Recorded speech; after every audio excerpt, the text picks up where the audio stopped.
En Confra Tampico queremos servirte mejor. Por eso, la información necesaria acerca de bodas, presentación de bebés y bautizos se encuentra en nuestra página web, confra.org.mx. Ahí mismo, puedes ingresar tus datos y nosotros nos pondremos en contacto contigo. O si prefieres, en el módulo de información y oficinas, puedes solicitar la información y llenar tus datos físicamente. En Confra Tampico queremos servirte mejor.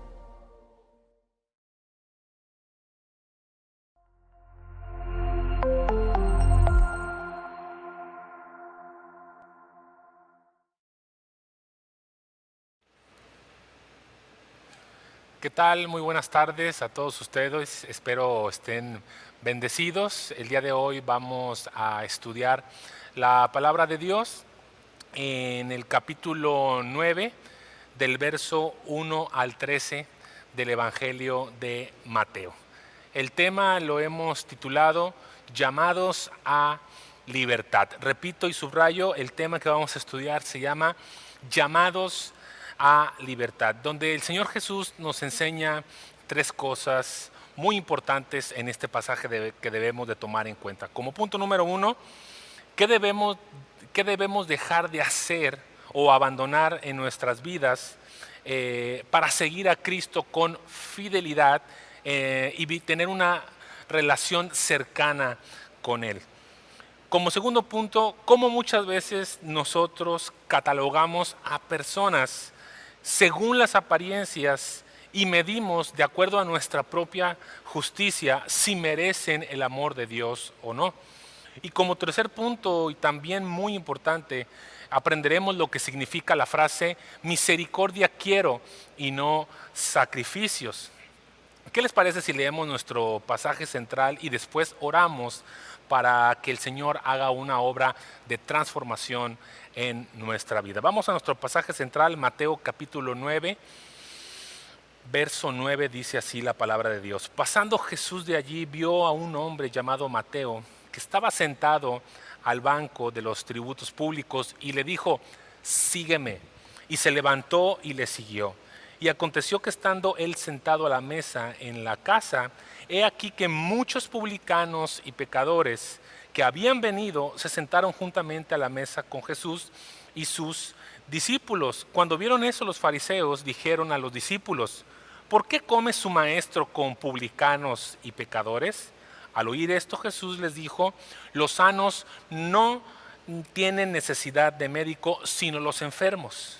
Ir pues y aprendan lo que significa misericordia quiero y no sacrificio, porque no he venido a llamar a justos, sino a pecadores al arrepentimiento. Vamos a orar. Señor Jesús, yo te doy gracias, Señor, por esta oportunidad que nos permite, Señor, de reunirnos alrededor de tu palabra, Señor, estar frente a tu presencia. Yo te pido que este pasaje sea de bendición para nuestras familias, para nuestra iglesia, Señor. De una manera personal, yo necesito que tú me hables, Señor, que tú me dirijas, Señor, con tu Espíritu Santo, que tú nos llenes con tu Santo Espíritu para poder comprender las riquezas en gloria que tenemos en ti, Señor Jesús. Yo te pido que tu palabra transforme a hombres y mujeres de Confraternidad Cristiana de Tampico y todo aquel que esté escuchando esta enseñanza, Señor, porque tu palabra es útil para enseñarnos, para redarguirnos, para corregirnos, a fin de que cada hombre y cada mujer esté enteramente preparado para toda buena obra. Yo te pido, Señor, que tú te glorifiques en el nombre de Jesús. Amén, amén.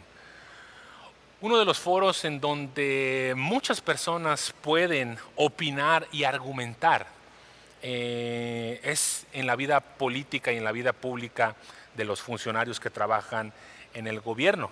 No hay personas tan más cuestionadas y desdeñadas que un funcionario público.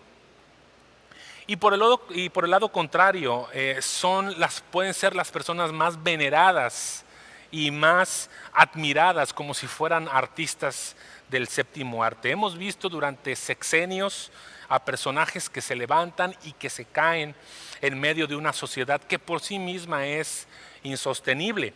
Y todos los creyentes sabemos que esto sucede por el pecado que cada persona tenemos en nuestro propio ser y que nos hace seres imperfectos para cumplir perfectamente con alguna función dentro de la sociedad.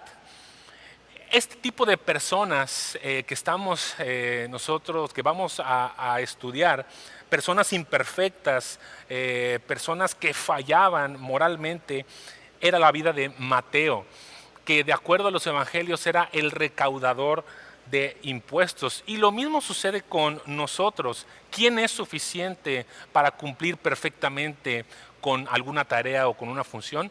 Nadie prácticamente. Y para nosotros los creyentes, uno de los momentos más trascendentales de toda nuestra existencia es el llamado que nosotros tenemos de Cristo para seguirle, para adorarle y para servirle. Esa es una de las cosas más trascendentales que nos ha sucedido a nosotros en nuestra vida. Creo que no hay momento más glorioso que el llamado de Jesucristo. Tal vez no es ni el matrimonio, no es ni la graduación, no es ni siquiera recibir alguna herencia, ¿verdad?, de bienes materiales en esta tierra, lo más glorioso que podemos nosotros experimentar, sino es el llamado personal de Jesucristo a seguirle y a servirle.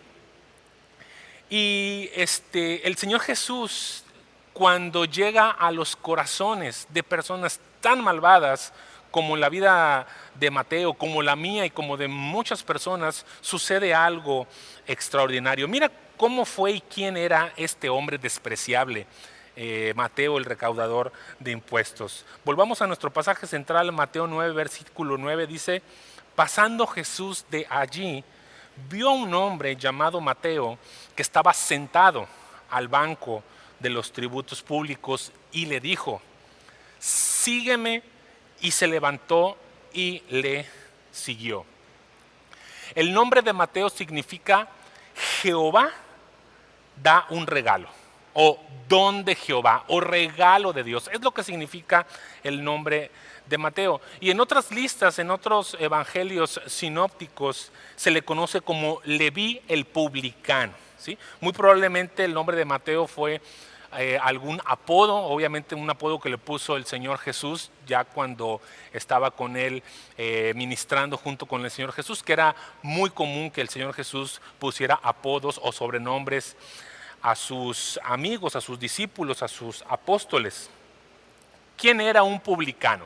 Bueno, un publicano era un funcionario público del Imperio Romano y eran los encargados de recolectar los impuestos a las personas que vivían en las provincias donde el Imperio Romano iba conquistando, ¿sí? Y comúnmente el imperio contrataba a personas nativas de ese lugar para que reconocieran a las familias, reconocieran a la sociedad y pudieran ellos obtener las ganancias de los impuestos, de los tributos que César imponía como imperio a esas personas conquistadas.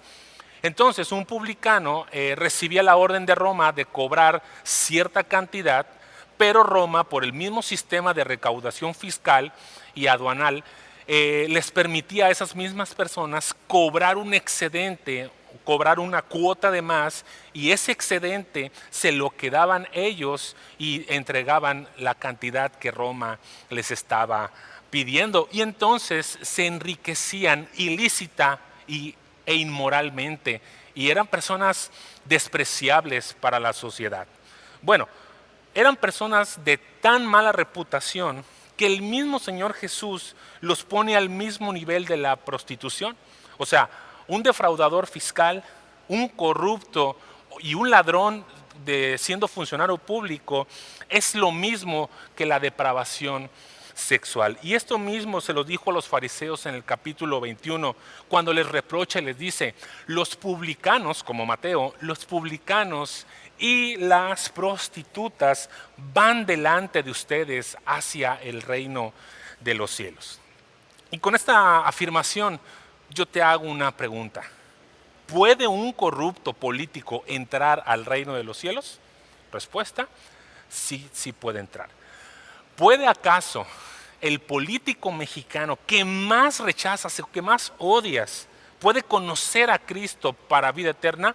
Respuesta, sí. ¿Somos mejores o más santos que las personas, que los funcionarios, que los políticos que se les han hecho públicos sus fraudes? ¿Somos mejores que ellos? Absolutamente no.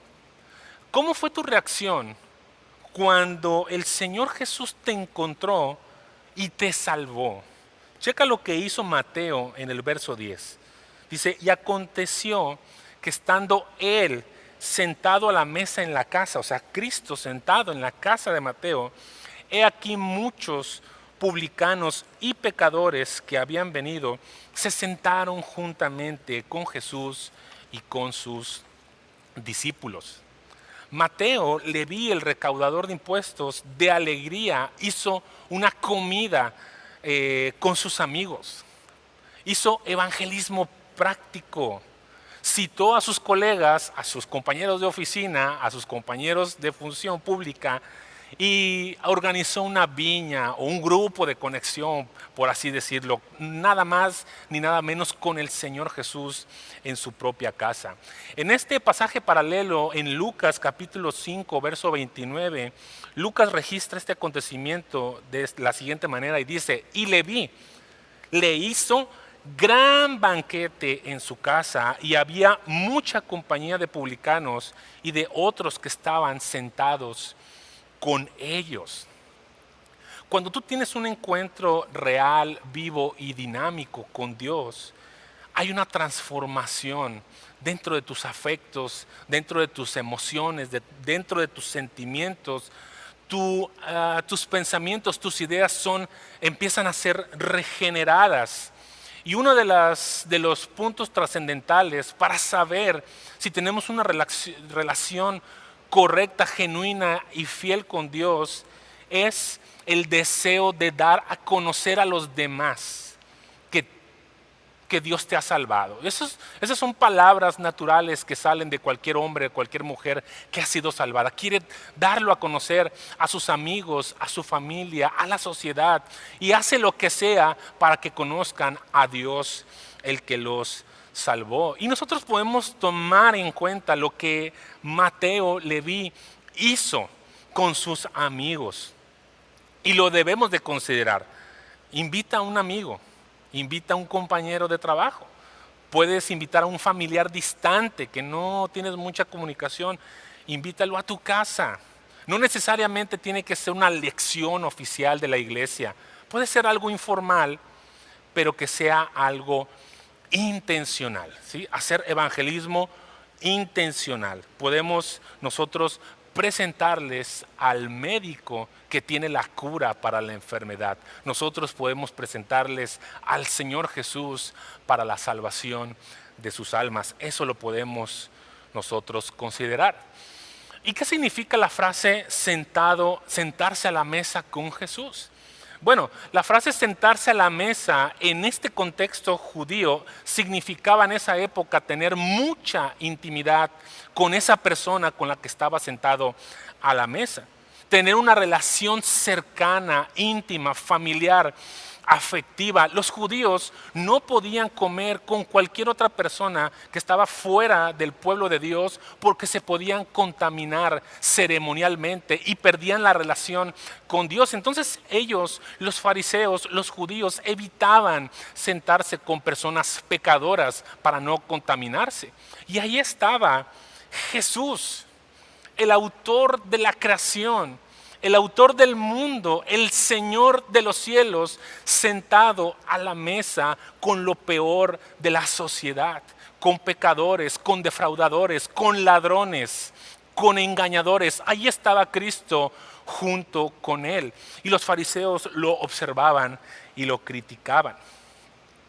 No sé si tú has escuchado una frase en redes sociales o en internet que dice: Dios le da a sus mejores guerreros sus mejores batallas. Bueno, esa frase es antibíblica y es opuesta a lo que nosotros estamos diciendo aquí.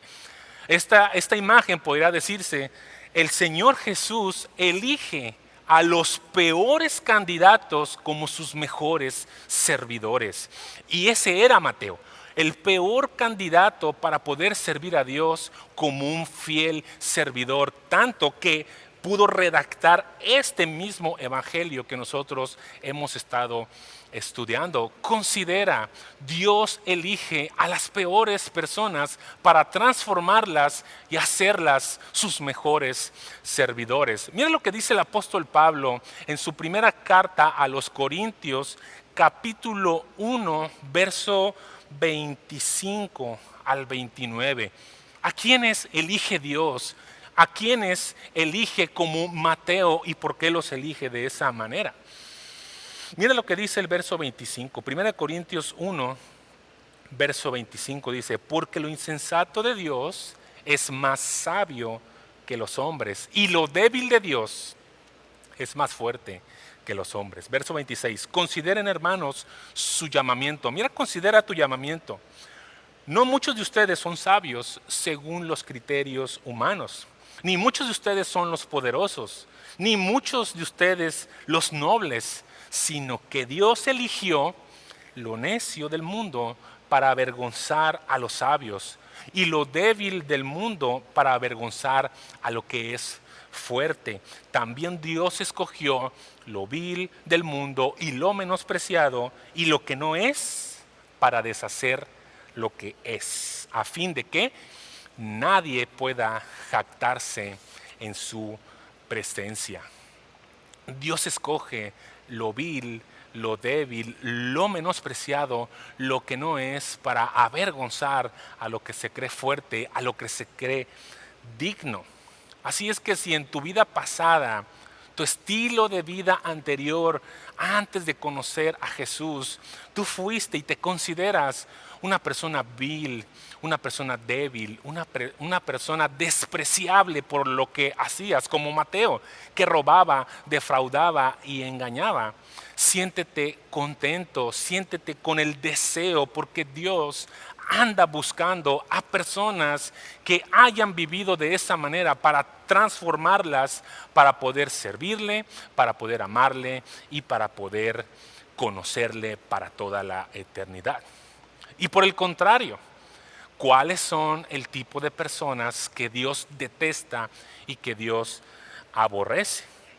Y tal vez para el mundo sí son considerados importantes y se hacen reuniones y cumbres y reuniones G20 en muchos lugares, que son los religiosos superficiales. Ese tipo de personas Dios los rechaza. Mira lo que dice Mateo 9, verso 11. Cuando vieron esto, los fariseos dijeron a los discípulos: ¿por qué come su maestro con publicanos y pecadores? Esa frase estaba teñida de clasismo, estaba teñida de discriminación hacia Jesús y hacia los discípulos. El religioso siempre mirará el exterior, ¿sí? La persona hipócrita, el superficial, siempre estará viendo las cosas externas. Nosotros podemos caer en esa posición de estar criticando solamente lo que vemos sin conocer las intenciones del corazón de las demás personas. Nuestro espíritu juicioso es una crítica que puede nulificar, ¿sí?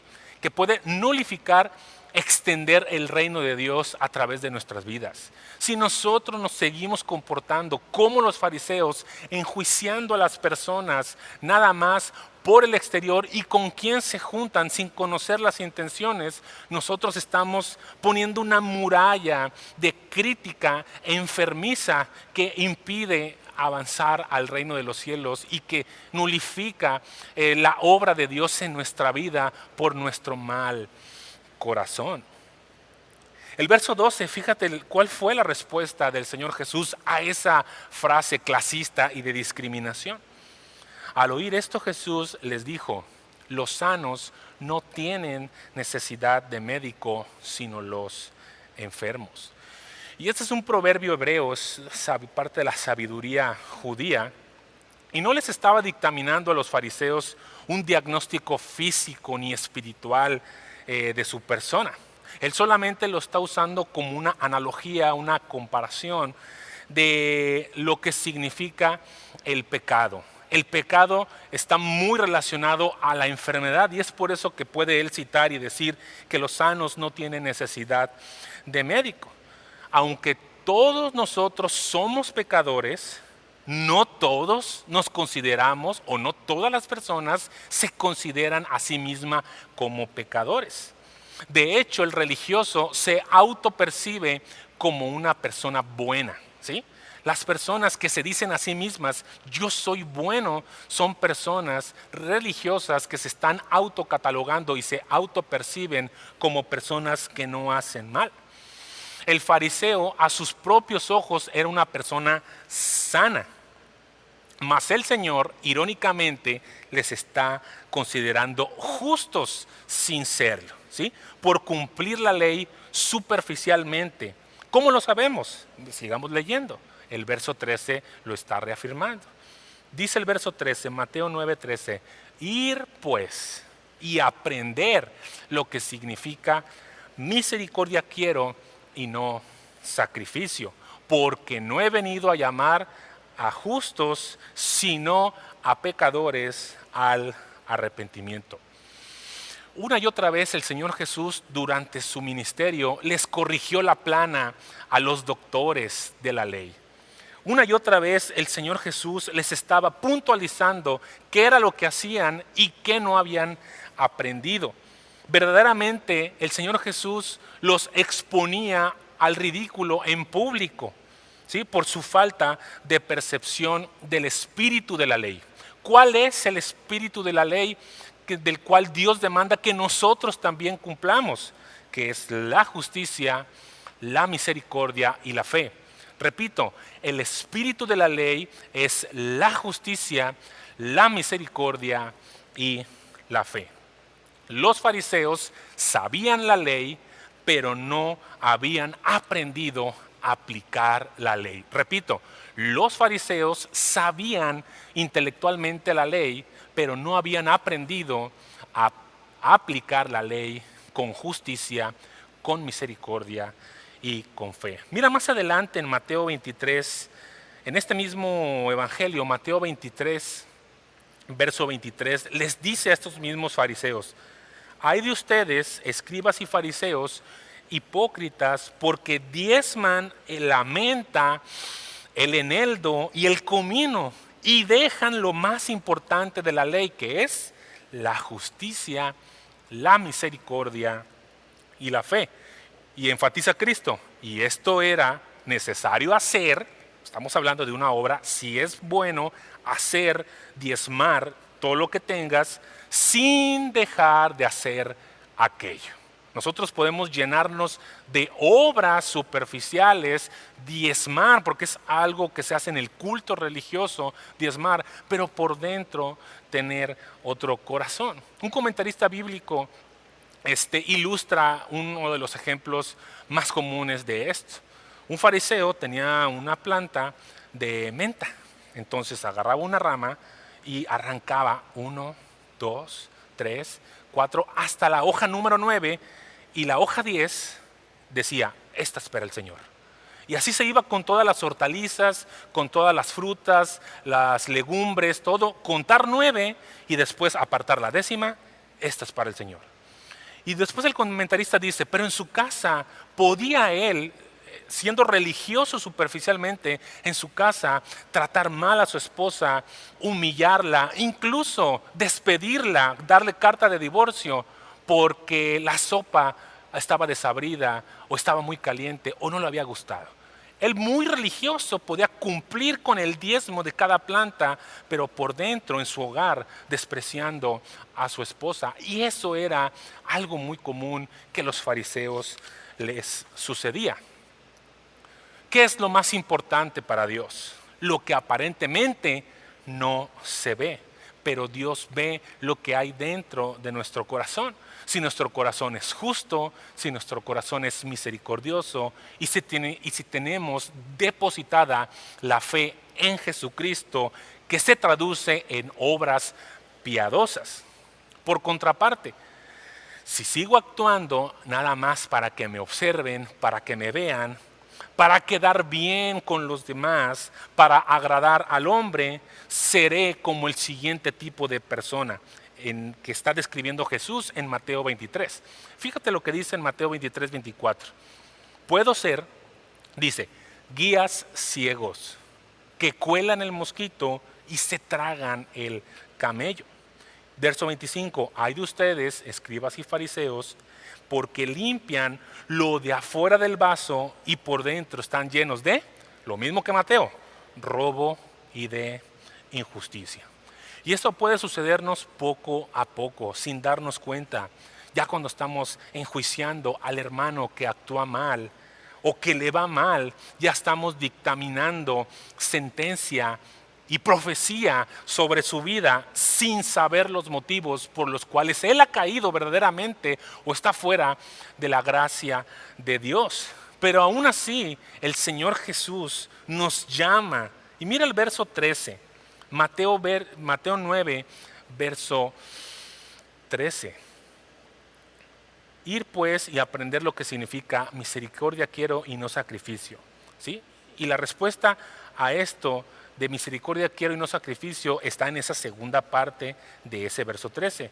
Porque no ha venido a llamar a justos, sino a pecadores al arrepentimiento.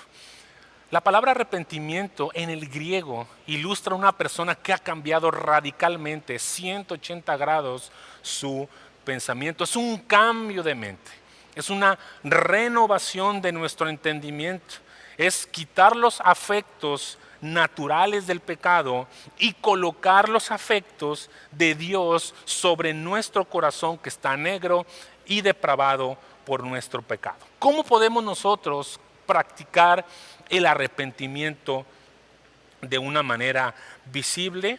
Bueno, la respuesta está en este mismo versículo. Dios quiere misericordia. Misericordia quiero y no sacrificio. El Señor Jesús está citando una profecía del profeta Oseas en el capítulo 6. Comúnmente el oficio de profeta era de exhortar al pueblo, ¿sí?, al arrepentimiento. Era un mensaje de Dios hacia el pueblo, comúnmente para que se volvieran de sus malos caminos. Y era lo que estaba haciendo el Señor Jesús. Misericordia quiero y no sacrificio. El profeta Oseas profetizó, nosotros podemos conocer en el libro de los Reyes, desde Usías hasta Ezequías. Y era un momento, si ustedes pueden leer esa historia del pueblo de Israel, era un momento de la historia de Israel en donde había prosperidad, había cierta paz, gozaban de abundancia. Y como ocurre siempre cuando nos va bien en la vida, cuando hay prosperidad, cuando hay abundancia, nuestra comodidad brinda paso a la poca búsqueda o nula búsqueda de Dios, y nuestra fe se empieza a mezclar con placeres que terminan yendo hacia la idolatría o hacia otras cosas que no son Dios en nuestra vida. Y entonces en esa época el sacerdocio estaba corrompido y la inmoralidad aumentaba cada vez más, que incluso lo llama pandilla de malhechores a los sacerdotes. Mira, vamos a leer el capítulo de Oseas. Está corto, lo vamos a leer todo en su contexto y es algo que nosotros lo podemos considerar. Oseas capítulo 6, verso 1 dice: vengan, volvamos nuestros ojos al Señor. Eso lo está diciendo el pueblo de una manera también irónica. Ciertamente Él nos arrebató, pero Él nos sanará. Nos hirió, pero vendará nuestras heridas. Después de 2 días nos dará vida y al tercer día nos resucitará para que vivamos en su presencia. Entonces conoceremos al Señor, más y más lo iremos conociendo. Vendrá a nuestro encuentro como luz del alba, como vienen a la tierra las lluvias tempranas y las lluvias tardías. Esa era la conclusión de los reyes, de la sociedad, del sacerdocio. Sí, actuamos mal. Sí, estamos haciendo mal, pero Dios es muy bueno y 2 días nos castiga, pero el tercero nos levanta el castigo. Al fin que vayamos, confesemos y finalmente Él nos perdona y actuamos de la misma manera. ¿Cuál fue la respuesta del Señor en el verso 4? Dice, ¿qué voy a hacer contigo, Efraín? ¿Qué voy a hacer contigo, Judá? La piedad de ustedes es como una nube matutina, es como el rocío al amanecer que pronto se desvanece. Por eso los hice pedazos por medio de los profetas, los aniquilé con las palabras de mi boca, la sentencia contra ustedes brotó como una luz. Y verso 6, lo que yo quiero es misericordia y no sacrificio, conocimiento de Dios más que holocaustos. Lo que yo requiero es que tú tengas un corazón piadoso y dejes el pecado.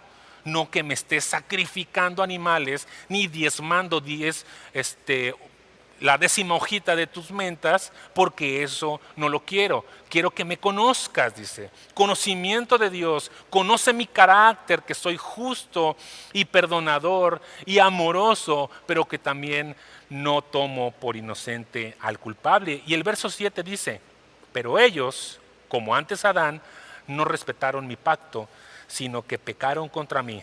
Tú, Galat, eres una ciudad de malhechores, estás manchada de sangre, así como los ladrones están al acecho de su víctima, así también una pandilla de sacerdotes mata en el camino a Siquem, con lo que incurren en un hecho repugnante.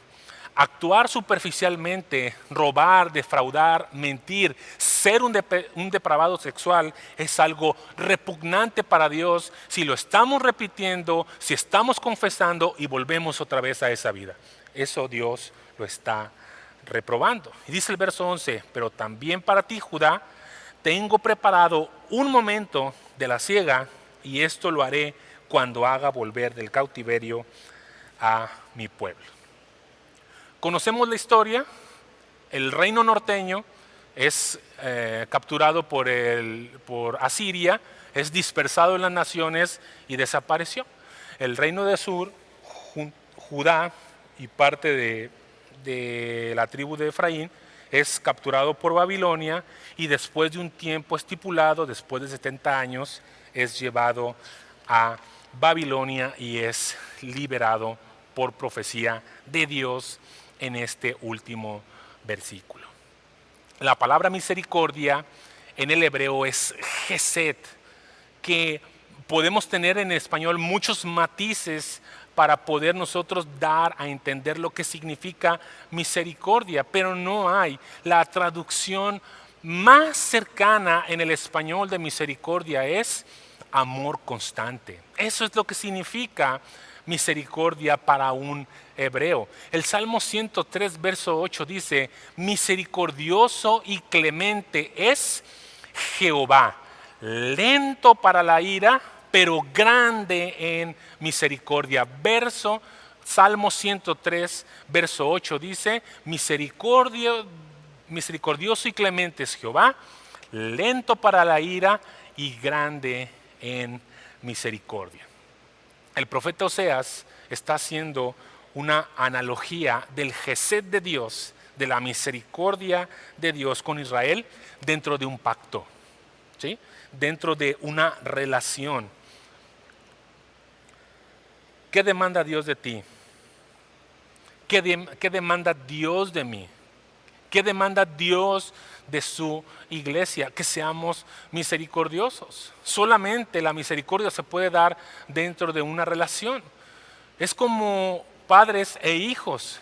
Por más que el hijo se porte mal, el padre lo castigue, lo exhorte, lo instruya, lo discipline con vara, la misericordia de Dios estará siempre representando a los padres de familia, porque por más que pequen los hijos, no dejan de ser sus hijos y empiezan y se les puede dar bondad en extremo y constante amor aún cuando se porten mal, pero aún así el Señor disciplina, golpea y exhorta a su pueblo. ¿De qué tienes que arrepentirte para que Dios empiece a sanar tu vida. Él dijo, yo he venido para los enfermos, no para los que se creen estar sanos. Los que requieren la sanidad es para los que están enfermos. ¿Qué cosas te causan amargura, como los fariseos, al grado de criticar a las demás personas sin fundamento? Podemos nosotros empezar a tratar de ir con las personas que de acuerdo a nuestros propios ojos no se merecen el amor de Dios. Invítalos a tu casa, haz una pequeña reunión, ¿sí? Invítalos a un lugar de manera informal pero intencional y platica qué grandes cosas ha hecho el Señor en tu vida y el carácter de Dios, que es justo, es misericordioso y vendrá otra vez por su pueblo. Lo otro que nos enseña este pasaje es: deja de cumplir con tus responsabilidades cristianas de una manera superficial. Tal vez nada más vamos a la iglesia los domingos o los cursos ya estamos estudiando. Estoy haciendo lo que tengo que hacer solo por cumplir con Dios. Si seguimos con esa vida superficial, seremos muy similares a Efraín, muy similares a Judá, de acuerdo al profeta Oseas, como una bondad que se parece a una nube matutina. Nuestras buenas obras son como el rocío que aparece en la mañana, pero se van durante el día y todo se desvanece. Todos necesitamos ser sanados. Si somos creyentes y hemos depositado nuestra confianza en el Señor Jesús para vida eterna, pero hemos perdido el gozo de la salvación, necesitamos experimentar la presencia de Dios en nuestra vida. Y yo te digo hoy, arrepiéntete, vuélvete a las primeras obras cuando estabas enamorado del Señor Jesús. Como cuando cantabas alabanzas en cualquier lugar y no te importaba. Cuando ibas a orar por las personas sin importar hasta dónde te llamaban.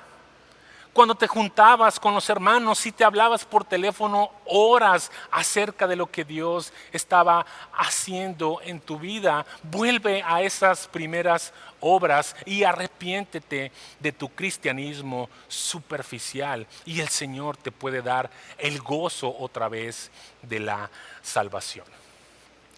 Medita de dónde te sacó el Señor. Mateo, Leví, estaba hundido, estaba sumergido en su vida depravada, defraudando, robando, engañando. ¿Tú dónde estabas? ¿A quién estabas defraudando? ¿A quién estabas engañando? ¿Y por qué Dios te sacó de ese lugar? Medita el día cuando el Señor Jesús te dijo: ven y sígueme. Medita en ese día para que tengas otra perspectiva de lo que estás viviendo el día de hoy. Lleva a muchos al doctor que puede sanar a los quebrantados de corazón.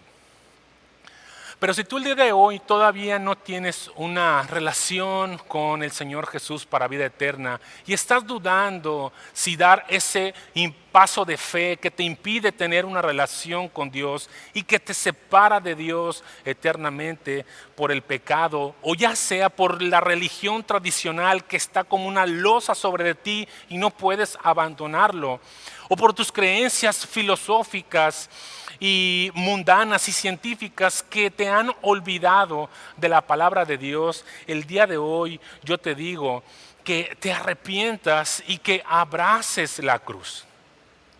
La palabra de Dios, el apóstol Pablo en su primer capítulo en la carta a los Romanos dice que muchas personas están decayendo en ese espiral descendente de la depravación moral hacia la condenación eterna, simplemente porque no reconocieron a Dios ni le dieron gracias Al contrario, se envanecieron en sus propios razonamientos y su necio corazón está siendo entenebrecido. Y si esta es tu condición de que tu negro corazón está siendo entenebrecido y vas cayendo en espiral, lo que tienes que hacer es reconocer tu pecado y darle gracias a Dios de que te ha librado de la enfermedad, te ha librado de accidentes y te ha librado muchas veces de la muerte, y todo lo que tienes es gracias a Él. Empieza a darle gracias a Dios y Él te va a mostrar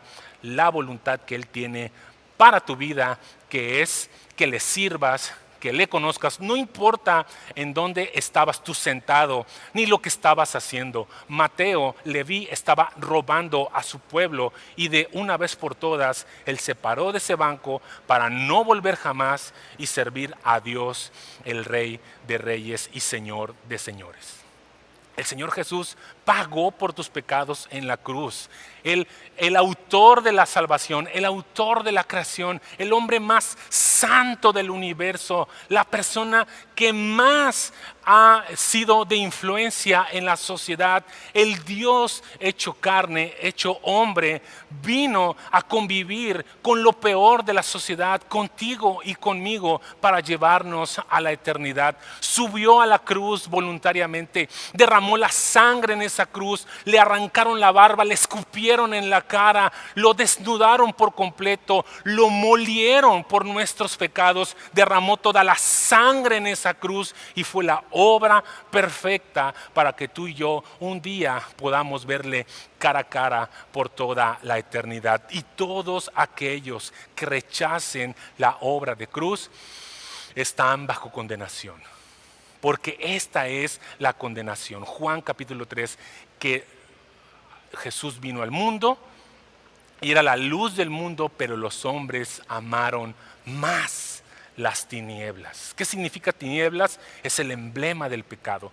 Los hombres amaron más su vida oscura y sus malas obras que la vida del Señor Jesús y su luz. Considera, medita dentro de ti, medita el destino eterno de tu alma, y que Dios te bendiga hasta entonces. Vamos a orar para que el Señor Jesús siga obrando a través de su palabra en nuestra vida.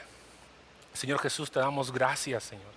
Gracias porque no hemos muchas veces valorado la magnitud de la obra que tú hiciste en la cruz del Calvario, Señor.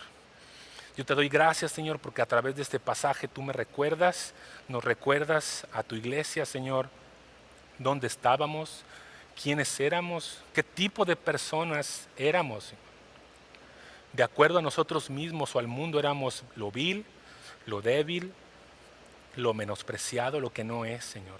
Tú te fijaste en las peores personas para hacerlos tus mejores servidores, Señor. Yo te pido que hombres y mujeres de Confraternidad Cristiana de Tampico puedan reconocer esa condición, Señor, y puedan voltearte a ver a ti, al único Dios verdadero, y que tú nos has llamado, Señor. Yo te pido que tú llames a hombres y mujeres jóvenes, desde niños, Señor, que tú les muestres tu propósito, que tú te muestres, que les muestres el evangelio glorioso de salvación, y que muchos puedan llevarlo a personas que también no lo merecen, pero que tu amor abarca la salvación de todos los hombres. Yo te pido, Señor, por nuestros pastores, por nuestros líderes, por nuestros maestros, que tú levantes, Señor, a tu congregación a un llamado a servirte a ti, Señor,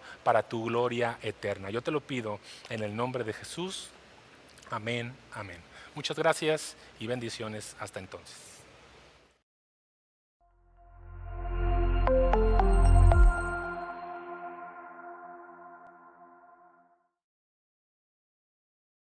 Tampico, queremos servirte mejor.